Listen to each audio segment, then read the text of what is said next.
Dimana sebenarnya yang saya lihat di sini adalah kita tidak serta-merta mengatakan budaya barat atau budaya lain itu semacam hal yang buruk. Tetapi bagaimana kita bisa memfilternya. Apa yang sesuai, tidak semua. Pasti tidak semua. Bagaimana kita memfilter mana yang sesuai dengan kebudayaan kita, dengan konteks kita. Nah, pasti saya yakin setiap budaya pasti memiliki nilai positif kan. Betul.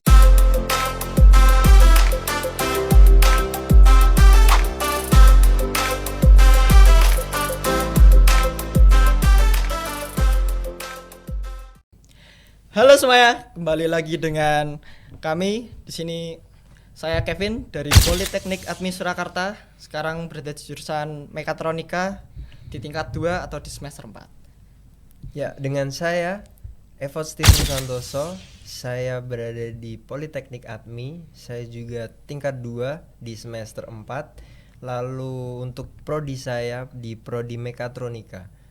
Dan di sini kita akan melakukan podcast dengan fakultas dari teologi, dan kita perkenalkan untuk gestar kita. Bisa diperkenalkan nih. Oh iya, perkenalkan, nama saya Stefanus Raka Putra Pratama. Saya berasal dari Cianjur. Saat ini sedang menjalani pendidikan di Fakultas Teologi Universitas Sanata Dharma semester 4. Jadi kalau tadi sudah dijelaskan dari fakultas, dari teknik ya, dari Admi ya, Mekatronika ya. Ya, makanya kadang-kadang kan saya juga bingung kan. Oh, ini kesini mau ngapain ini kan? Oh, ini ada yang rusak kah di kampus atau apa ya? Nah, ternyata memang ada sesuatu yang ingin kita bahas di sini, dan saya juga bersyukur bisa ini. Memang ketika berbicara mengenai teologi kan mungkin teman-teman di rumah atau dimanapun melihatnya bahwa oh, ini pasti ilmu tentang Tuhan, tentang kitab suci, kerjaannya yang doa terus ya kan. Apalagi kan memang rata-rata di teologi sini adalah pendidikan untuk calon imam, romo, pastor gereja Katolik. Jadi kan kadang-kadang oh, pikirannya hanya yang suci-suci saja. Tetapi kok tiba-tiba kedatangan ini kan, mungkin saya juga bingung kan, nanti kita bisa lihat bersama di sini, dan memang luar biasa. Tapi memang teologi ini juga kita harus bisa melihat pada isu kontekstual saat ini kan. Bahwa teologi, bahwa keberadaan ajaran Kristiani pada dasarnya juga tidak melulu privat, tetapi mau masuk ke ruang publik. Nah, mungkin dengan ini kan kita bisa melihat apa mungkin ada kaitan enggak ya antara teknik dengan teologi gitu. Jadi sebenarnya teologi itu ya ilmu yang membahas tentang Tuhan, agama, dan juga sebagai tahapan pendidikan untuk calon imam gereja Katolik. Jadi itu latar belakang saya. Terima kasih. Jadi di sini kita ingin ngobrol-ngobrol santai. Sebenarnya kita akan mengupas tuntas tentang apa sih itu AI, lalu media sosial, dan juga kebudayaan. Ya benar. Jadi di era-era sekarang ini lagi digembur-gemburnya bahwa kita sering menggunakan media sosial untuk menceritakan kehidupan kita atau bagaimana, lalu untuk menggunakan sebuah AI itu untuk mungkin kita sebagai mahasiswa untuk mengerjakan tugas atau mengerjakan ujian ataupun tugas rumah dan semacamnya. Ya, jadi mungkin sebenarnya apa sih dampak dari artificial intelligence itu bagi kita? Ya, memang pasti jelas berdampak ya. Mungkin teman-teman juga menggunakan AI kan pasti kan? Benar. Ya kan, saya rasa tidak ada anak muda zaman sekarang yang tidak menggunakan AI itu. Omong kosong itu. Tetapi mungkin yang menjadi persoalan adalah bagaimana penggunaannya itu. Ya, itu yang mungkin menjadi sebuah keprihatinan kita juga bersama ya. Memang ada yang menggunakan secara bijak, tetapi juga tidak sedikit mereka yang menggunakannya untuk semacam jalan pintas atau segala hal yang boleh dikatakan tidak sesuai pada tempatnya. Dan tapi memang saya katakan bahwa AI ini ya cukup berdampak ya bagi kehidupan kita ya. Sebenarnya juga bukan hanya di lini pendidikan akademik saja, di berbagai hal juga sangat berdampak ya. Tapi kalau kaitan dengan konteks pendidikan ya jelas semacam ya, kalau dulu kan kita hanya mengandalkan Google ya. Google, tapi kan ketika saya bandingkan ya antara Google sama AI itu kan sebenarnya ada perbedaan ya. Ketika kita Google cari kan kita harus masih mencari lagi kan. Ada semacam situs-situs tertentu kita harus olah lagi mana kan. Tapi ketika AI kita klik atau kita ketik langsung muncul begitu kan. Jadi begitu semua kan. Kadang-kadang wah ini keren sekali kan. Wah apalagi kita model-model kita nih kadang-kadang yang malas, apalagi yang tunda-tunda kerjaan begini kan. Wah itu kan sangat membantu sekali kan. Nah tetapi apakah hanya seperti itu kan? Tentunya tidak kan. Makanya mungkin ya memang berdampak, tetapi kemudian bagaimana kita untuk melihat dampak itu? Apakah kita mau hanyut dalam dampak yang positif atau dampak yang negatif? Jadi saya katakan ya sangat berpengaruh dan juga berdampak bagi kehidupan kita seperti itu. Tapi kan akhir-akhir ini kan kita ambil di lingkungan mahasiswa aja. Ya. Kan banyak tugas kan, ada yang proyek, ada yang harus tugas bikin ini, bikin itu, bikin skripsi kadang. Nah itu kan masih banyak menggunakan AI dan disalahfungsikan. Jadi kita mengerjakan segala sesuatunya tuh bukannya sebagai hanya sebatas referensi, tapi digunakan sebagai ya udah ini kerjain AI aja. Ngapain aku ngerjain tugas dan lain-lain kayak. Jadi kayak kita kuliah juga buat apa gitu. Sebenarnya ini AI ini bertambah baik nggak sih? Iya. Kalau saya katakan memang pada dasarnya saya yakin ya pencipta AI siapapun itu ya, ataupun mungkin platform-platform media digital lainnya ya, pastikan tujuannya baik. Teman-teman di sini punya WhatsApp kan pasti kan? Punya. Bayangkan kalau kita nggak punya WhatsApp kan ya. Dulu masih pakai SMS segala macam, ya kan masih ketik di HP yang Nokia zaman dulu itu ya. Kan yang ketik satu nomor berapa huruf itu kan lama kan. Kalau kan nah itu kan ada untuk memudahkan Instagram lain sebagainya, YouTube lain sebagainya dan juga Google. Nah, saya yakin pasti tujuan utama untuk menciptakan AI itu pasti untuk kebaikan. Cuman yang tadi saya katakan memang kadang-kadang manusianya itu yang kadang-kadang melihat segala kemudahan itu semata-mata oh ya sudah ini mudah tuh untuk ini, tetapi tidak mau melihat esensi atau isi atau makna di baliknya. Memang dalam hal pendidikan ya seperti kita semua tahu ya bahwa yang dididik itu kan manusia, bukan mesinnya kan. Lagi pula AI itu kan ciptaan manusia. Memang kan kecerdasan utamanya kan dari manusia kan. Nah, tetapi ya kadang-kadang manusianya yang larut itu ya. Lalu kadang-kadang kita seringkali melihat wah kita tuh ada tugas langsung segala macam kan. Ya itu ya menjadi salah satu ya keprihatinan kita bersama ya. Mungkin juga kadang-kadang saya atau kita juga kadang-kadang sering larut seperti itu kan. Memang persoalannya kan sangat kompleks ya, bukan hanya ya, mungkin juga bisa kaitan dengan waktu misalnya. Terbiasa menunda-nunda pekerjaan ya kan. Saya yakin di sini misalnya kalau ada tugas pasti kan 3 hari, 2 hari sebelumnya baru dikerjain kan. Saat-saat terakhir kan.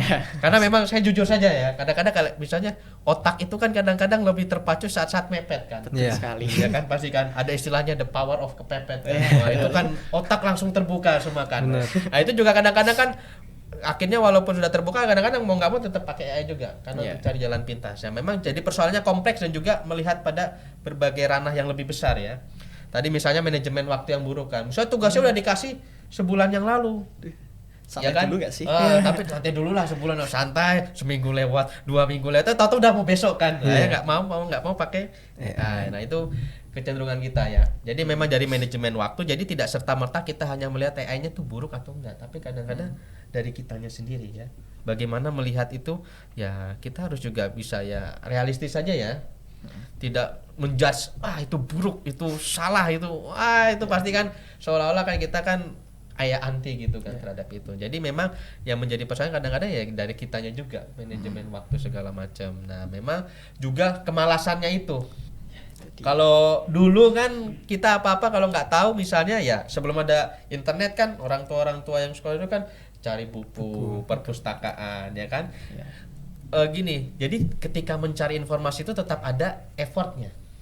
Ada usahanya. Jadi tidak serta-merta langsung disajikan di gojlok begitu saja kan. Tetap ada usaha kan. Maksudnya kita mau mencari satu hal, tapi kan hal itu tidak langsung disampaikan dalam buku itu. Kita harus baca dari pengantarnya dulu, semacam itu kan. Jadi semacam kita tuh bukan hanya untuk menemukan jawaban, tetapi menambah wawasan. Nah, sedangkan AI sekarang ya kan langsung kan langsung apa itu kan kadang-kadang kan kalau kita tidak lihat ininya kan kita tidak tahu konteksnya dan sebagainya macam. Nah, memang tetapi pada dasarnya bisa sebenarnya. Tapi bagaimana itu tergantung kebijaksanaan dalam penggunaan AI itu. Jadi tidak serta-merta ya jahat atau buruk ya. Bagaimana kita menggunakannya. Itu dari saya. Jadi bermulai dari kita ya. Bermulai dari kita bagaimana kita ingin memikirkan untuk kedepannya. Jadi kalau kita memang untuk kedepannya pengen susah-susahan, ya udah kita untuk hari ini kita cari yang instan-instan aja. Cuman kalau kita kedepannya ingin mempunyai banyak wawasan, ya kita harus memanage apa yang kita punya. Kan sekarang juga ada AI yang mungkin bisa memberikan untuk media-media untuk kita belajar juga. Jadi kita tidak perlu untuk pergi ke perpustakaan, kan tidak semua mahasiswa dekat dengan tempat kuliahnya, kampusnya, ya benar. Lalu omong-omong tentang WhatsApp, Instagram, terus YouTube, itu kan adalah media di mana kita bisa men-sharingkan apa yang kita lakukan, dan juga kita bisa melihat mulai dari lingkup dalam negeri maupun luar negeri.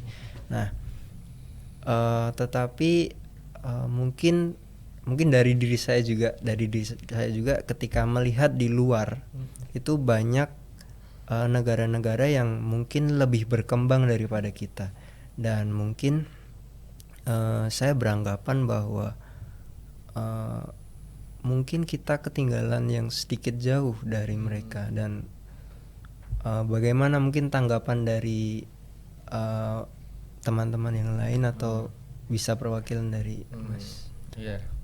Ya, memang tadi platform-platform itu kan menambah wawasan kita kan. Saya yakin pasti teman-teman punya ini kan, apa, akun Instagram, akun media sosial kan. Tidak mungkin tidak punya. Zaman sekarang itu manusia yang aneh itu kalau nggak punya, apalagi untuk ukuran Gen Z kita ya. Ya. Jadi yang saya lihat ini adalah kadang-kadang kita terlalu fokus melihat yang jauh di sana. Padahal sebenarnya yang dekat tuh banyak yang berharga. Maka kadang-kadang kan saya sering mengatakan bahwa sebenarnya ketika itu menggunakan media sosial atau platform digital sebenarnya kayak menjauhkan yang dekat, tetapi mendekatkan yang jauh. Jadi seolah-olah yang jauh itu dekat, ya kan, yang ada di ujung dunia saja. Tetapi kadang-kadang kita lupa, oh yang di dekat sebenarnya ada yang berharga sebenarnya. Nah itu kan kayak misalnya kaitan dengan kebudayaan kita segala macam kan, apa yang mungkin buat kita, kan kadang-kadang ini ya, salah satu cara pandang kita ya, pola pemikiran kita kan terlalu misalnya kan kayak western ya, westernisasi kan. Segala sesuatu tuh kadang-kadang patokan dari barat, patokan tuh dari Eropa, patokan dari pokoknya yang dari dunia utara lah, dunia barat lah. Sedangkan seolah-olah kita yang dari selatan, kita yang dari negara-negara berkembang Asia ini seolah-olah kayak bukan apa ya, kayak yang nomor 2 lah, kelas 2 lah. Nah, itu kan kadang-kadang pola pikir. Tapi saya rasa tidak seperti itu.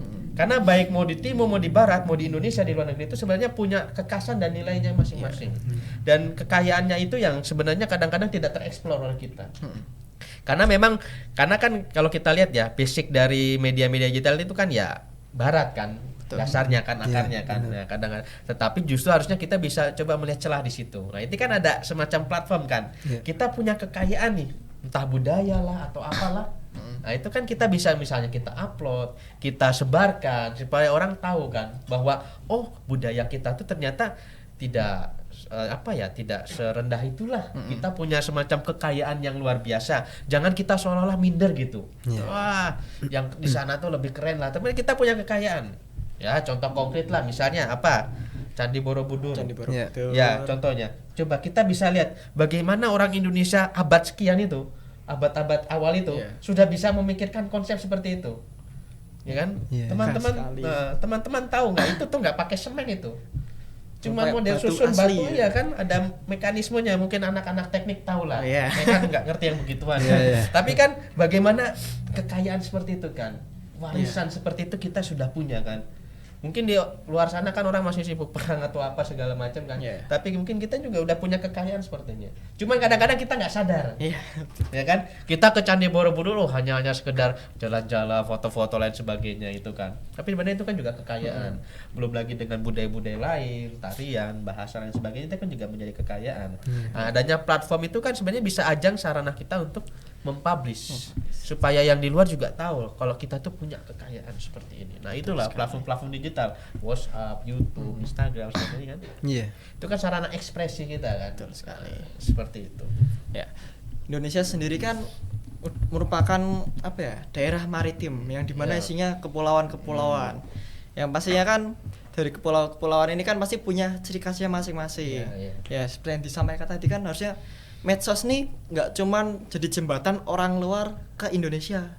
Tapi harusnya Indonesia juga bisa menyebarkan juga baik antar daerahnya sendiri pun. Saya sendiri kayak untuk mengenal daerah-daerah lain di Papua, di Kalimantan itu saya masih belum kenal lah. Mungkin harusnya dari media sosial ini kita sebagai anak-anak muda ya terutama ya, kita harus bisa kayak menyebarluaskan melalui video. Misal kayak di Bali lah yang udah terkenal di mana-mana kayak tariannya ataupun tempat wisatanya, kita mungkin harus bisa lebih menyebarkan kayak Indonesia tuh sebenarnya kaya gitu kan ya. Terus juga kan ini kan dari pengaruh-pengaruh barat juga kayak misal budaya barat dan lain-lain. Itu sebenarnya itu bisa mempengaruhi nasionalisme kita sendiri nggak sih? Iya. Berkaitan dengan itu kita juga tidak bisa semacam naif ya, seolah-olah budaya barat itu semuanya buruk. Tetapi inilah filter itu tadi. Banyak misalnya kekayaan baik dari dunia barat maupun dari kita itu sebenarnya bisa berguna dan sesuai konteks. Misalnya kayak kaitan dengan misalnya alat-alat, teknik, canggihan teknologi. Itu kan memang dari barat kan. Kita harus akui saja. Lebih canggih kan. Tetapi bagaimana itu kan kita bisa adopsi di Indonesia untuk memudahkan pekerjaan kita di industri, misalnya di industri atau dunia kesehatan, dunia pendidikan kan. Contohnya model podcast ini kan pasti kan model-model barat kan. Kalau dulu kan kita paling model apa, kalau istilah Jawanya jagong aja kan, ngomong biasa aja kan. Ini kan dengan alat-alat seperti ini. Nah, jadi bagaimana sebenarnya yang saya lihat di sini adalah kita tidak serta-merta mengatakan budaya barat atau budaya lain itu semacam hal yang buruk. Tetapi bagaimana kita bisa memfilternya? Apa yang sesuai? Tidak semua. Pasti tidak semua. Bagaimana kita memfilter mana yang sesuai dengan kebudayaan kita, dengan konteks kita. Nah, pasti saya yakin setiap budaya pasti memiliki nilai positif kan. Betul sekali. Mau dari barat atau apa, tetapi bagaimana kalau misalnya ada mau mengadopsi segala macam, kita melihat ini konteksnya sesuai nggak dengan ini. Ya kan kita seperti teknologi lain sebagainya. Misalnya kalau kaitan budaya Indonesia, misalnya sekarang teman-teman tahu kan bagaimana banyak misalnya makanan-makanan daerah nih. Sekarang kan dimulai kayak model packaging, model pemasarannya seperti ala-ala barat misalnya.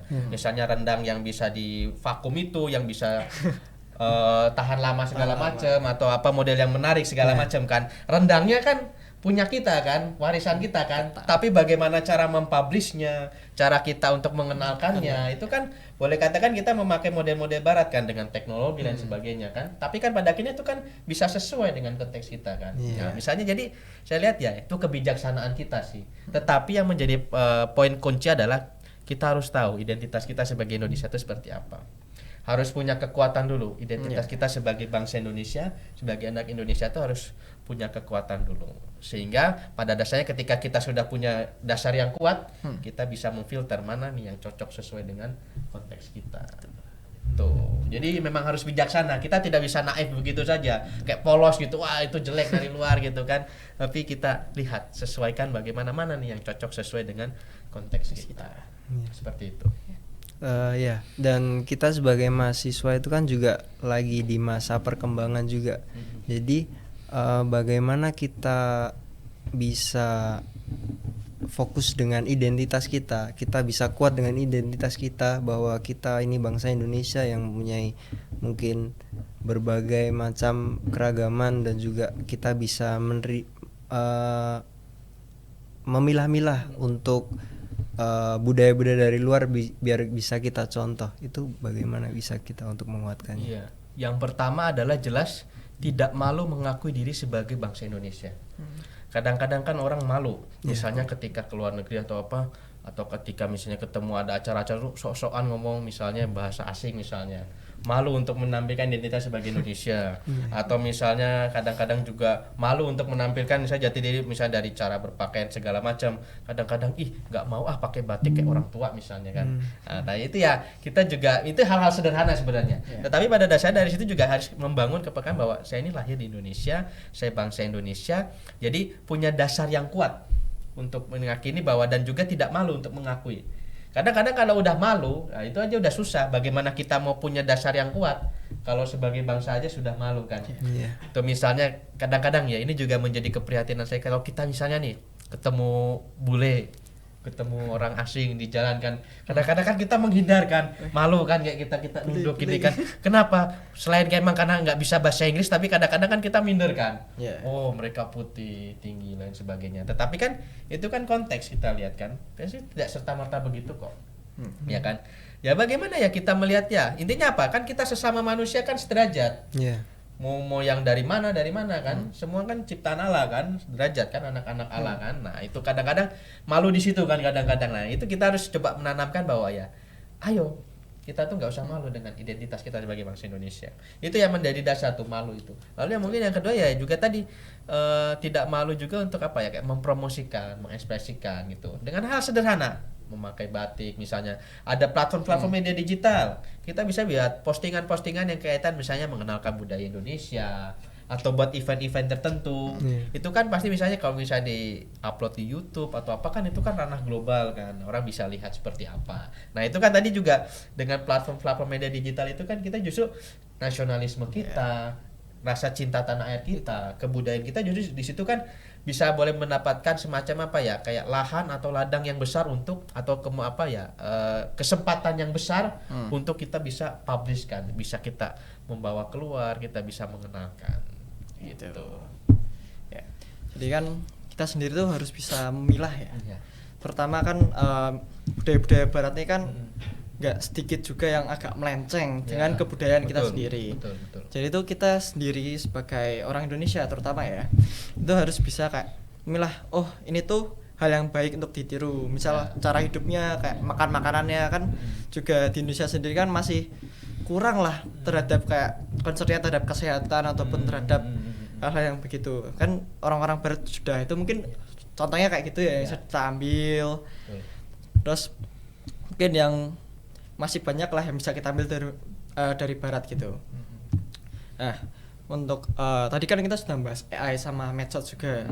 Kan kita sering kali lah kita ngelihat di konten-konten media sosial tuh AI itu dipakai. Misal kayak kucing tiba-tiba joget lah, atau bayi tiba-tiba joget ya gitu kan. Kita harus bisa banyak hal-hal yang dilakukan secara random oleh AI. Yang pertama kan juga manusia itu sendiri kan. Mungkin gimana sih cara kita manfaatin AI untuk ke medsos ini kayak biar lebih apa namanya, AI ini lebih berguna gitulah, nggak cuma buat konten-konten receh-receh gitu. Iya. Memang tadi ya, kebijaksanaan itu penting ya. Kadang-kadang kan esensinya kadang-kadang ini supaya untuk menghibur orang lain sebagai macam kan, sehingga menggunakan AI ya. Ya tadi itu memang yang menjadi persoalan sekarang itu kadang-kadang apa? Kayak tadi kan menggunakan AI segala macam kan. Orang kan sekarang tuh sangat ingin apa ya? Kalau kayak kaitan lebih luas lagi, kayak cari validasi diri misalnya. Jadi dia berusaha untuk mencari sesuatu yang menyenangkan orang, tetapi secara instan dan dia tidak perlu effort banyak. Lari ke AI. Misalnya buat video-video seperti itu kan, untuk menambah followers dan lain sebagainya kan. Memang ya kita juga tidak bisa menyalahkan ya, tapi ya apakah AI serendah itu hanya tujuan untuk itu kan. Nah itu tadi memang kebijaksanaan. Lalu kalau saya berkaitan dengan misalnya untuk konten-konten digital ya, mungkin bisa dikolaborasikan misalnya untuk hal-hal yang mungkin yang sesuatu memberikan informasi. Misalnya kan nih, ada misalnya salah satu misalnya aplikasi misalnya Notebook LM. Di Google Notebook LM itu kan ada beberapa fitur di situ untuk bisa kayak kita membuat postingan lain sebagai macam kan. Tetapi kan yang menjadi salah satu kuncinya adalah bahwa sumber yang kita pakai itu ya kita harus usaha dulu. Jadi misalnya kita masukkan satu sumber di sini, nanti di situ ada pilihan, ada fitur tuh. Itu mau dibuat semacam presentasi, mau buat video singkat lain sebagainya. Tetapi memang pada dasarnya yang menjadi kata kunci, yang menjadi kuncinya adalah promptnya atau kayak perintahnya. Itu yang menjadi penting. Ya. Jadi AI itu sebenarnya kita harus melihat bahwa AI itu jangan seolah-olah setara dengan manusia. AI itu harus membantu manusia. AI berada di bawah manusia. Jadi yang penguasa utamanya, subjek utamanya itu manusia. Ya. Jadi tetap walaupun AI tetapi ada effortnya dari manusia. Kita kan bisa gunakan promptnya. Ya kan, apa ya, buah jatuh tuh tidak jauh dari pohonnya ya.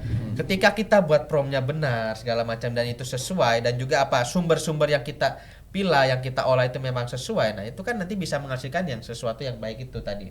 Dengan itu jadi tidak serta-merta hanya salin kosong, copy paste dan sebagainya, tetapi memang tetap ada effort. Dan saya rasa AI itu bisa dijadikan semacam asisten kan. Misalnya ketika kita misalnya ada sesuatu berdiskusi dengan AI kan, bisa mungkin diminta ya, kita boleh minta ke AI misalnya, tolong coba terus kritisi jawaban saya. Kadang-kadang kalau nggak diminta seperti itu kan kayak iya aja kan. Iya aja. Sebenarnya bisa. Jangan memvalidasi terus jawaban saya, coba kritisi terus kan. Nanti akan membuat dia mengkritisi sehingga kita juga berpikir di situ kan. Itu yang saya katakan tadi, brainstorming makanya di situ. Jadi kan berusaha untuk menggunakan AI itu sebagai asisten. Iya. Tidak serta-merta kita harus tunduk pada AI. AI yang harus tunduk pada kita. Kita yang punya, kita yang majikannya. Karena dia hanya bantu asisten saja. Begitu. Iya. Ya. Jadi ketika kita seorang mahasiswa sudah mulai sedikit demi sedikit sudah mulai sadar bahwa AI yang membantu kita. Tapi kira-kira bagaimana? Kan sekarang juga mungkin dari saya punya adik. Adik saya itu di kelas 2 SMP, dia sudah memegang HP di kelas mungkin SD dia udah pegang HP. Lalu dia sudah tahu mengenai AI tersebut. Lalu ketika melalui medsos itu dia sudah mengetahui bahwa AI itu bisa berdampak positif dan juga bisa berdampak negatif. Lalu bagaimana kira-kira semisal jika anak-anak kecil itu malah menyalahgunakan AI itu bagaimana ya? Apakah kita harus seperti YouTube, kita harus membatasi umur untuk penggunaan AI tersebut atau bagaimana? Bisa dengan cara lain? Ya, kita melihat juga pendidikan anak-anak zaman sekarang kan jelas berbeda ya. Kalau mungkin zaman dulu kita kan belum mengenal yang begitu kan. Kita masih biasa main layangan kan, masih bisa main kejar-kejaran, main ke rumah teman segala macam. Belum ada zaman HP seperti itu kan. Ya, memang kita juga harus bisa melihat ya itu situasi zaman sekarang. Bahkan untuk anak umur sekian tahun saja sudah pegang HP. Dan memang saya rasa ya itu juga harus menjadi peran bagi kita ya. Mungkin peran bagi orang tua juga ya, bagaimana coba untuk melihat pola asuhnya saat ini. Memang untuk anak-anak saat ini mungkin saya melihat ya sebenarnya belum waktunya ya untuk anak-anak seumuran itu ya. Mereka tuh harus untuk apa ya, hal-hal yang sifatnya fisik dulu, diajak main dan sebagainya gitu ya. Memang di sini perlu ketegasan juga. Kadang-kadang kan kalau kita lihat ya, orang tua misalnya ya, ketika anaknya rewel, ketika anaknya itu langsung dikasih YouTube segala macam. Nah itu juga harusnya menjadi sebuah apa ya, kita bisa melihat di situ apa ya sebenarnya ini maksudnya gitu.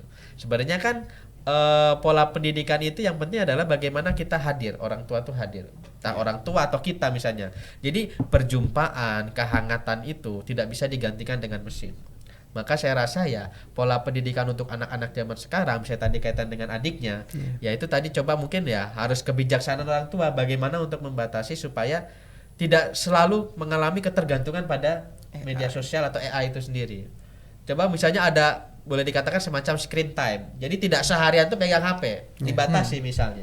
Ada waktu-waktu tertentu dia harus lepas dari HP dan mungkin ya cari kesibukan, membaca atau bantuin ibunya atau main dengan teman-temannya seperti itu. Nah, itu juga membentuk apa ya? Semacam ya mental anak kan. Supaya kadang-kadang kan ketika terlalu hanyut di dalam AI, terlalu hanyut di dalam media sosial, di dalam HP, kadang-kadang apa? Membentuk jiwa-jiwa yang individualis.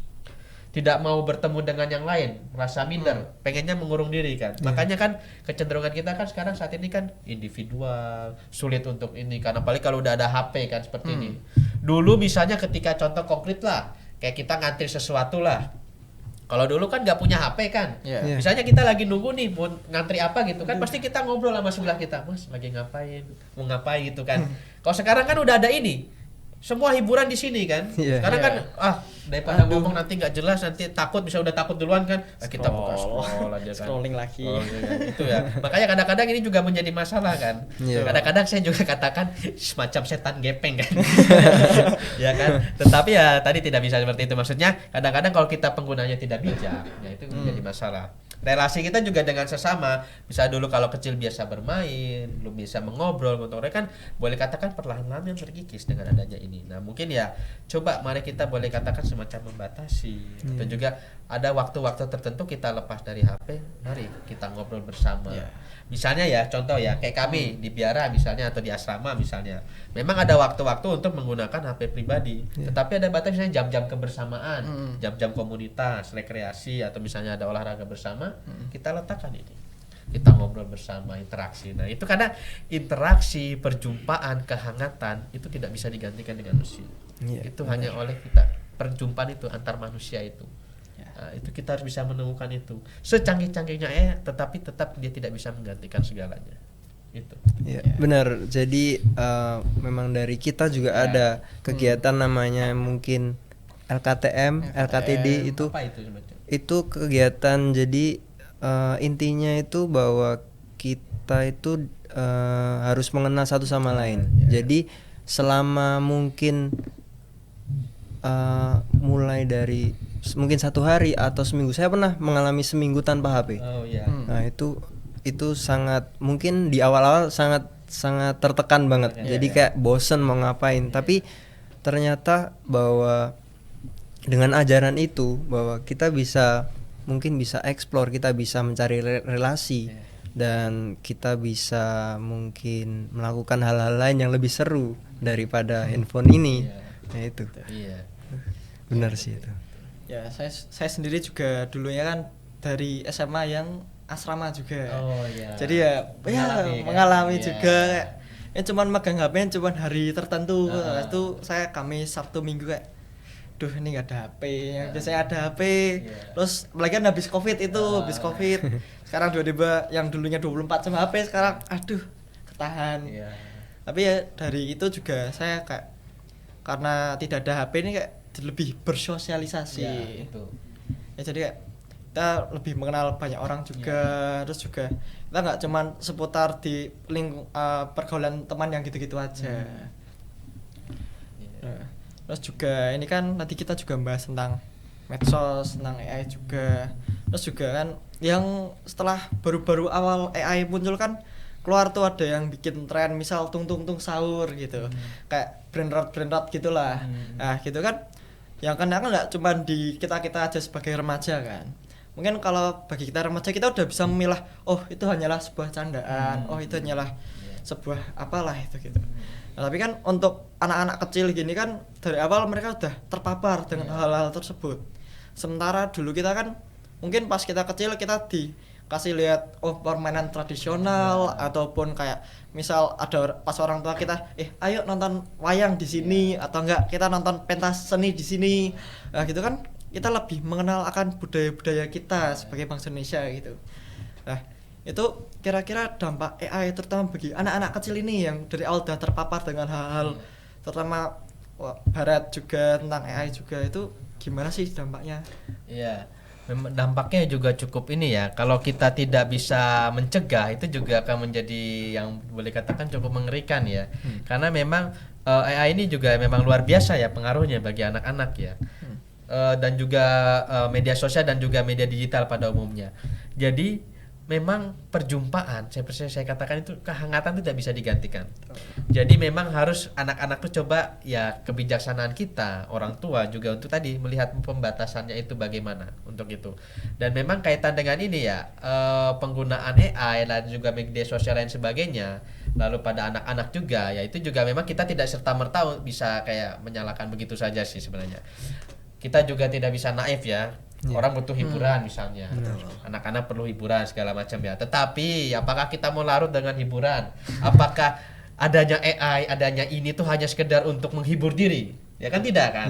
Banyak kegunaan ini ya, kegunaannya kan, fungsinya kan.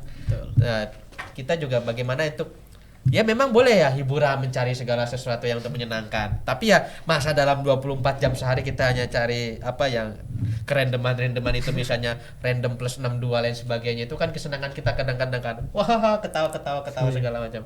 Tetapi ya tadi bagaimana penggunaan AI itu bukan hanya atau media sosial pada umumnya bukan hanya sekedar untuk menghibur diri kan. Tapi kan ada tujuan-tujuan lainnya itu. Nah, bagaimana supaya itu ya itu kita dengan sosialisasi, kita dengan pendidikan juga mengajarkan. Ini kan teman-teman dari teknik kan pasti mengerti lah yang begituan lah. Yang soal-soal urusan apa yang media digital atau yang urusan teknik-teknik itu. Nah, ini kan coba misalnya ya mungkin suruh mungkin saran ya. Ini kan punya kemampuan nih misalnya bikin apalah semacam konten bagaimana untuk menggunakan AI dengan baik atau apa supaya itu kan menggunakan media juga kan. Nah, itu kan sehingga bermanfaat. bukan sekedar untuk cari hiburan kan. Ya kan, misalnya dalam waktu 5 jam hanya scroll shorts atau reels atau apa kan nggak dapat apa-apa kan. Coba kalau misalnya dalam waktu 5 jam kan bisa. Sekarang misalnya kalau katanya tadi kan malas ke perpus, kan banyak ebook sekarang di sini. Bisa banyak buka di ini atau video tutorial atau apa misalnya video-video edukasi sebanyak itu kan. Setidaknya dalam waktu 5 jam itu kan tidak hanya sekedar apa ya melihat yang receh-receh kan, tapi bisa untuk menambah wawasan. Jadi ya memang saya juga tidak boleh naif ya, orang ya sekali-sekali bolehlah kita buat ini kan, kadang-kadang sumpeknya hidup ya. Tugas sudah banyak, pusing. kan pusing lagi kan, dosen begitu ini kan, nah, sekali gitu kan misalnya ya. Ini bukan kelas curhat ya, tapi memang kenyataan ya misalnya kan ya, kita adanya itu juga kan sarana ekspresi diri, mencari hiburan dan sebagainya. Tapi yang saya katakan kan bukan hanya itu tujuannya, kita tidak boleh larut. Nah, bagaimana menggunakan dengan bijak itu. Iya, berarti pada intinya bahwa kita sebagai seorang mahasiswa, kita harus bijak, kita harus kuat di dalam bagaimana kita menggunakan AI dengan baik, bagaimana kita membuat AI itu hanya untuk membantu, bukan jadi tempat untuk jalan terakhir kita. Dan juga bagaimana kita mungkin mulai dari lingkup mahasiswa bisa mengajarkan bahwa kita harus menggunakan medsos dengan baik. Mungkin kita bisa berbagi mengenai kekayaan yang ada di negara kita ini. Jadi supaya kita meminimalisir di mana kita memiliki pikiran bahwa di luar lebih maju. Ternyata di dalam negeri saja ini kita sudah sangat kaya. Dan juga mungkin kita juga tadi membahas tentang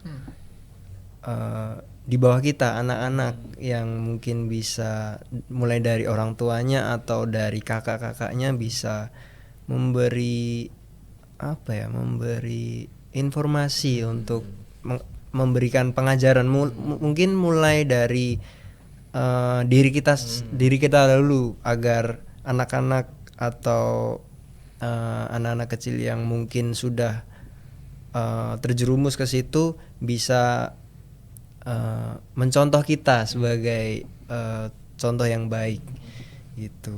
Mungkin ada tambahan dari Mas Kevin? Ya mungkin ya, kan kita juga tahu ya, AI ini baik, ada baiknya ada buruknya ya. Ini udah dijelasin tadi kan. AI ini baik kayak misal kita terutama yang suka belajar sendiri ya. Saya sendiri juga merasakan dampaknya. Misal ngerjain soal fisika. Wah ini apa ini?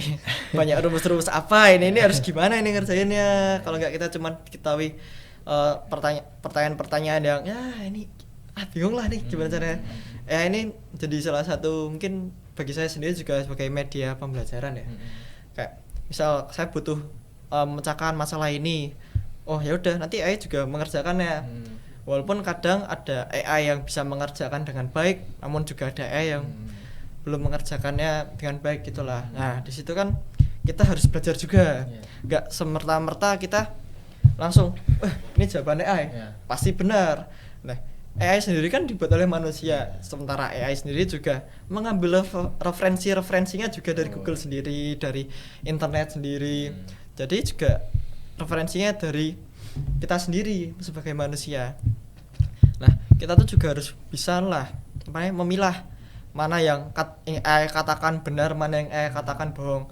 Soalnya juga ada sempat viral juga tentang AI itu membohongi manusia karena kayak malas mengerjakannya atau segalanya gitulah.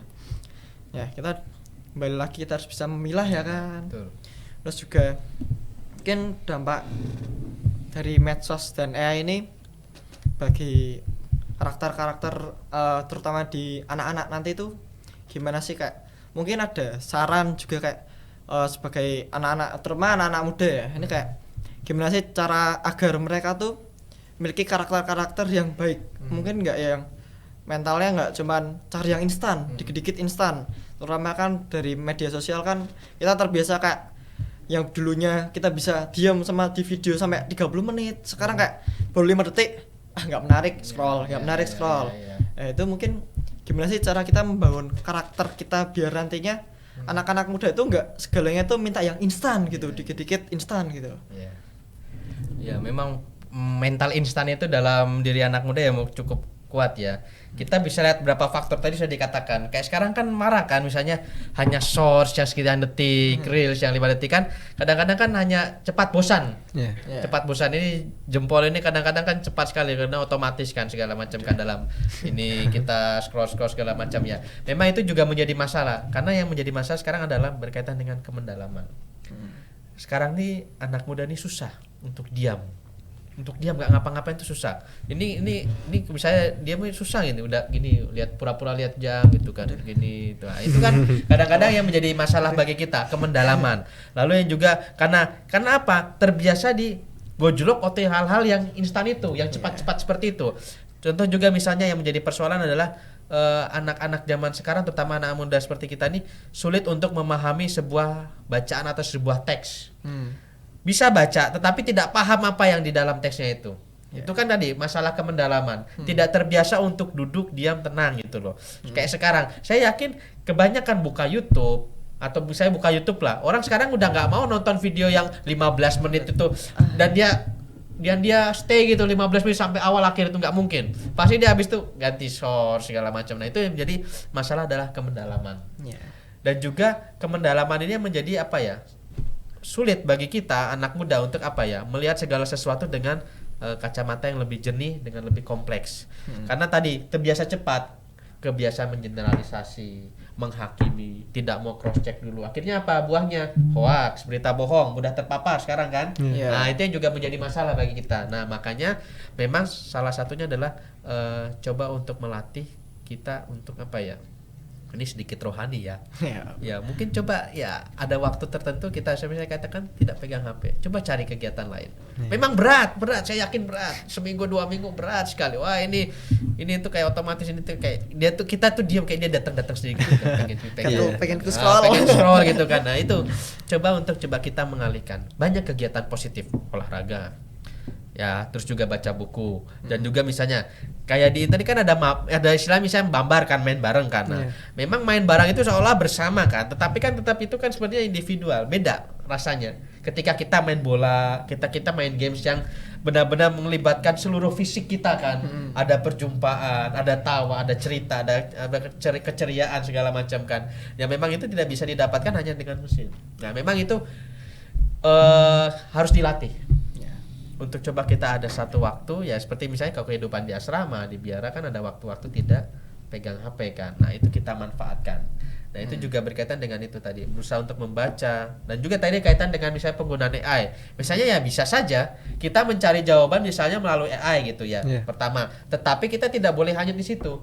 Memang AI memberikan jawaban misalnya apa ya kita ibu kota dari negara Indonesia, langsung kan pasti Jakarta. Nah kita harus cari dan sampai kita hanya berhenti situ, oh udah Jakarta. Tapi apa kita punya apa semacam apa ya kemauan untuk mencari lebih gitu. Kita cari sumber lain, kenapa Jakarta, sejarahnya apa, itu kan kita tetap usaha gitu, tidak hanya nunduk-nunduk itu aja. Apa peraturannya, kenapa kok Jakarta jadi ibu kota negara, di Jakarta tuh seperti apa, ciri karakteristik seperti itu misalnya. Jadi memang bisa di awal itu hanya sebagai tadi untuk mencari gagasan awal, ide awal. Tetapi untuk selanjutnya mari coba cari lebih dari sumber-sumber lain dengan membaca buku atau mencari jurnal-jurnal segala macam. Nah itu jadi baik kaitan dengan kemendalaman itu dan juga ya tidak sekedar salin begitu saja, tetapi tetap ada usaha dari manusia. Dan yang saya terus katakan adalah perjumpaan dan kehangatan itu yang tidak bisa digantikan oleh mesin. Makanya main, olahraga itu bukan sekedar hanya untuk hahaha, tetapi untuk zaman sekarang ya itu juga menjadi semacam apa ya oase ya bagi kita ya. Kadang-kadang sudah jenuh di sini, nah, coba kita mari keluar, ada interaksi, perjumpaan. Nah itu kan senang. Misalnya contoh konkret nih, misalnya ketika saya sedang jalan pulang nih kan, ada nih sepasang nih muda-mudi nih pacaran kan. Tapi apa? Nunduk main HP gitu kan. Saya yang sebagai seorang calon imam kadang-kadang kan meronta-ronta. Lebih baik saya gantikan cowoknya kan gitu. Jadi kan perjumpaan itu yang tidak bisa digantikan. Nah, makanya ini juga harus bisa dilatih. Misalnya seperti itu. Begitu. Nah, dan ngomong-ngomong rohani, saya juga mungkin butuh masukan juga. Jadi bagaimana sih kita bisa menyaring medsos itu supaya kan sekarang medsos mungkin lagi boomingnya ada Pokemon dan lain-lah itu. Bagaimana kita bisa memfilter itu? Kayak sebenarnya saya juga memiliki kerinduan buat mungkin bisa mencontohkan ke teman-teman yang lain dan gitu. Iya, untuk memfilter, kalau mau memfilter bagaimana menyaring ya kita harus punya filter yang jelas dulu kan. Kadang-kadang ya filternya aja nggak jelas, udah mau filter kan akhirnya ya kemasukan semua kan. Bagaimana membangun filter itu tadi, membangun identitas diri yang jelas. Saya ini sebagai seorang mahasiswa misalnya, saya sebagai misalnya orang Indonesia, atau misalnya dalam konteks kita misalnya saya sebagai orang Kristiani. Apa dasar-dasar yang sudah dimiliki? Ajaran-ajaran dasar gereja, ajaran cinta kasih, nah, itu harusnya menjadi kekuatan bagi kita. Lalu juga bagaimana identitas kebudayaan sebagai bangsa misalnya, itu juga harus ditanamkan dalam diri dulu.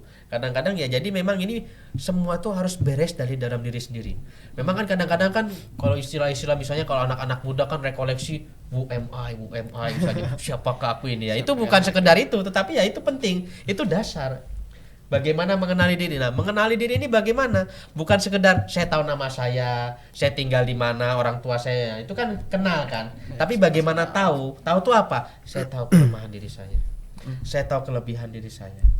Tapi dari situ saya tahu bagaimana kira-kira peluang-peluang bisa saya dapatkan dari keadaan diri seperti itu.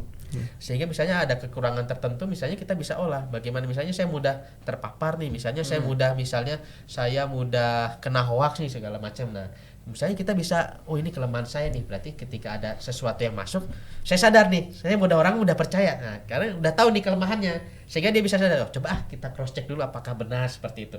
Contoh konkret. Jadi mengenali diri itu penting untuk membangun filter yang baik dalam diri. Karena saya katakan di dalam diri harus beres dulu. Kadang-kadang kan kita terlalu menggunakan topeng, lupa diri, malu menjati diri ya, itu membangun filter dari dalam diri. Jadi memang tidak muluk-muluk ya. Jadi dalam diri itu harus beres dulu. Bagaimana kita menyadari saya ini seperti apa orangnya. Sehingga ketika kita berhadapan dengan realitas sosial, dengan juga konten-konten digital, kita tahu mana ini yang sesuai dengan diri saya, mana ini yang baik untuk diri saya, karena saya kenal diri saya seperti apa. Sehingga tidak sekedar terima-terima begitu saja. Ada cross check, ada kritis, dan juga bisa melihat segala sesuatu dari kacamata yang lebih kompleks dan lebih luas, tidak satu perspektif aja. Begitu. Ya mungkin ya karena kita sudah membahas AI, kita sudah membahas budaya, kita nasionalisme ya, kita simpulkan aja. Jadi kan kita sudah bahas tentang budaya. Indonesia sendiri kan emang khas banget ya, banyak banget tuh budaya-budaya yang bisa kita pamerkan keluar. Ya itu kita sebagai anak muda ya, terutama kita harus bisa kayak menyebarluaskannya lah. Dari media sosial kita bisa menggunakan IG untuk bikin video-video ringan di TikTok atau di IG, kayak memperkenalkan, oh ini tarian dari suku ini misal, dari pulau ini misal. Terus juga kita harus bisa mengenalkan budaya tentang misal batik juga batik kan sempat ada gejolak juga dengan Malaysia kan. Karena emang negara tetangga, karena emang di sana juga ada budaya batik gitu. Nah juga kita sebagai Indonesia tuh harus kita harus mempertahankan budaya kita sendiri, jangan sampai negara-negara lain tuh mengambil alih, kayak mengakui. Ada juga kan misal Indomie gitu, ada yang negara lain tuh ngakuin Indomie itu dari negara ini lah, padahal namanya aja Indomie gitu. Ya misal kayak gitu. Jadi sebagai orang Indonesia sendiri kita harus bisa mempertahankan budaya dan juga terus melestarikannya, terutama kita sebagai anak muda. Terus juga konten-konten AI ataupun penggunaan AI sendiri di media sosial ataupun kita menggunakan sendiri, kita juga tadi sudah kita bahas tadi juga kan, kita harus bisa memilah mana sih informasi yang harus kita tangkap, mana sih yang harus kita perdalam lagi. Kita nggak boleh semena-mena kayak ini dari AI gini, pokoknya gini. Nah kita nggak boleh hanya sebatas itu ibaratnya kita hanya beli rempah-rempahnya aja tapi kita olah gitu. Betul. Jadi untuk kita sendiri tuh nggak dapat apa-apanya gitu loh.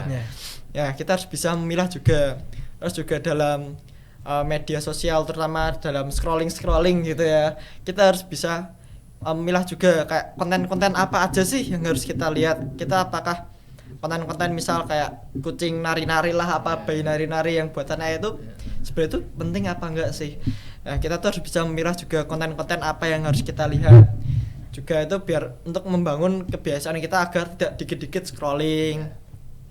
Nah, dan juga kita harus kayak terbiasa juga. Mungkin kita kan juga terlalu sering kan menggunakan handphone gitu, terutama kita kayak dikit-dikit scroll. Mungkin kita harus terkadang kita harus break, rehat sejenak, kita taruh HP kita, mungkin kita dengan membaca buku, terus juga kita berolahraga, terus juga kan misal untuk tidur, untuk kualitas tidur yang baik kan kita kan harus merilekskan pikiran, kita jauhkan HP kita, kita merilekskan diri dengan olahraga mungkin, ataupun dengan bermain musik, ataupun dengan membaca buku gitu. Mungkin Evert ingin menambahkan?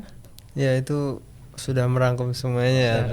Ya, mungkin ada tambahan dari gestar kita. Itu kan gitu. Ya, mungkin sebagai ini ya, kesimpulan semua ya.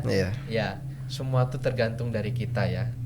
Jangan mau kita diperbudak oleh apa yang kita ciptakan. Jadi tetap main subjeknya atau subjek utamanya adalah manusia. Kita yang berkuasa atas AI ini mari kita gunakan secara bijak untuk membantu kehidupan kita. Dan juga tadi perjumpaan, kehangatan itu tidak bisa digantikan oleh mesin. Makanya secanggih-canggihnya AI atau media digital, tetap perjumpaan, interaksi itu penting. Jadi ya supaya identitas kita sebagai manusia itu tidak hilang, karena itu yang tidak bisa digantikan oleh mesin. Itu dari saya. Ya, mungkin ya itu podcast dari kami. Ya, mungkin bisa diambil juga kayak ya yang positifnya aja ya. Ya, memang positif itu tadi positif. Kan semua masukan semua. Ya, mungkin bisa ya dipertimbangkan lagi dari apa yang kita bahas tadi. Jadi supaya juga untuk diri kita sendiri dan juga untuk orang lain. Semoga konten ini berguna bagi kebanyakan orang. Sekian dari kami. Terima kasih. Terima kasih.